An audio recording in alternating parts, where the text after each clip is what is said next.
Bienvenue à toutes et à tous, chers abonnés, sur votre chaîne préférée Burkina Info 24, votre source d'information continue sur l'évolution de notre chère patrie.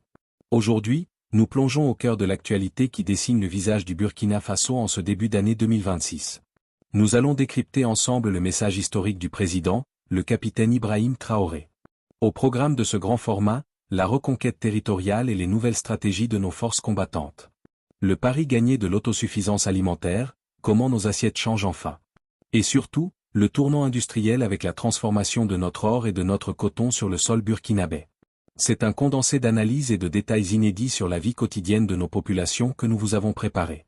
Mais avant de commencer, si vous appréciez notre travail de recherche et d'information, donnez-nous un petit coup de pouce bleu signe pouce vers le haut juste en bas de la vidéo. Cela nous encourage énormément.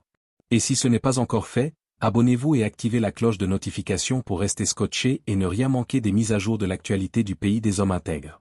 Si vous êtes prêts, alors on commence tout de suite. Alors que les lueurs de l'aube de 2026 se lèvent sur les plateaux du Kadiogo, l'heure est au bilan. Dans son adresse solennelle à la nation, le capitaine Ibrahim Traoré n'a pas seulement lu un discours, il a tracé la feuille de route d'un pays qui cherche à se réinventer loin des sentiers battus. Entre reconquête territoriale, révolution agricole et souveraineté économique, plongé au cœur d'un Burkina Faso qui parie sur son propre génie. Sécurité, l'heure de la contre-offensive endogène. Le message est clair, la peur doit changer de camp. Le chef de l'État a mis en avant une stratégie de formation endogène. Concrètement, cela signifie que le pays ne compte plus uniquement sur l'expertise étrangère pour former ses troupes. Ce que cela change sur le terrain. Dans les rues de Ouagadougou ou de Bobo-Dioulasso, le sentiment de sécurité évolue. La montée en puissance des volontaires pour la défense de la patrie, VDP, transforme la géographie du pays. Exemple concret, des villages du nord ou de l'est, autrefois désertés et transformés en zones rouges, voient le retour progressif des populations. Là où les marchés étaient fermés par crainte des incursions, on voit réapparaître des étals de céréales sous la protection des unités spécialisées nouvellement équipées. L'objectif 2026, passer de la défense à l'occupation totale du terrain, avec des moyens aériens et technologiques accrus. Le miracle vert, l'autosuffisance n'est plus un slogan. C'est peut-être l'annonce la plus marquante de 2025, l'atteinte de l'autosuffisance alimentaire. Pour un pays sahélien, le défi était colossal. Le capitaine Traoré a misé sur le triptyque, mécanisation, semences, eau. La vie quotidienne transformée. Le passage à 3 campagnes agricoles par an grâce à l'Office national des barrages change la vie des paysans. Imaginons un agriculteur à Bagré. Auparavant, il attendait désespérément la saison des pluies, l'hivernage. Aujourd'hui, avec les retenues d'eau prévues dans chaque village, il peut cultiver son maïs en juin, ses légumes en novembre et son riz en mars. Impact sur le panier de la ménagère, en produisant localement, le Burkina réduit sa dépendance aux importations coûteuses. Le consommé burkinabé devient une réalité tangible dans les assiettes, avec des prix plus stables pour les céréales de base comme le sorgho ou le mil. Économie et souveraineté, l'or et le coton au cœur du combat. Le Burkina Faso ne veut plus être un simple réservoir de matières premières. Le président a martelé sa volonté de contrôler les ressources via la SONASP, Société nationale des substances précieuses. Une économie de transformation. L'annonce majeure de 2026 est la mise en service de la première usine de transformation locale du coton. Pourquoi c'est historique?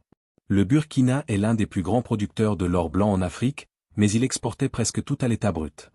Désormais, une partie sera filée et tissée sur place. Cela signifie des milliers d'emplois pour les jeunes et une valeur ajoutée qui reste dans les caisses de l'État. Transparence financière, la généralisation de la facture électronique dès janvier 2026 est une petite révolution numérique. Pour le commerçant de 5C ou l'entrepreneur de la capitale, cela signifie moins de bureaucratie, pour l'État, une lutte efficace contre la corruption et l'évasion fiscale. Une justice et une ville en mutation. Le reportage ne serait pas complet sans évoquer les réformes sociales. Le capitaine Traoré propose une justice qui parle aux populations, en intégrant les mécanismes traditionnels. Il s'agit de réconcilier le citoyen avec sa justice, en utilisant la sagesse de nos anciens pour désamorcer les conflits fonciers ou de voisinage avant qu'ils ne s'enveniment, explique un analyste local. Urbanisme, le Burkina voit plus haut. Fini l'étalement urbain infini qui complique l'accès à l'eau et à l'électricité.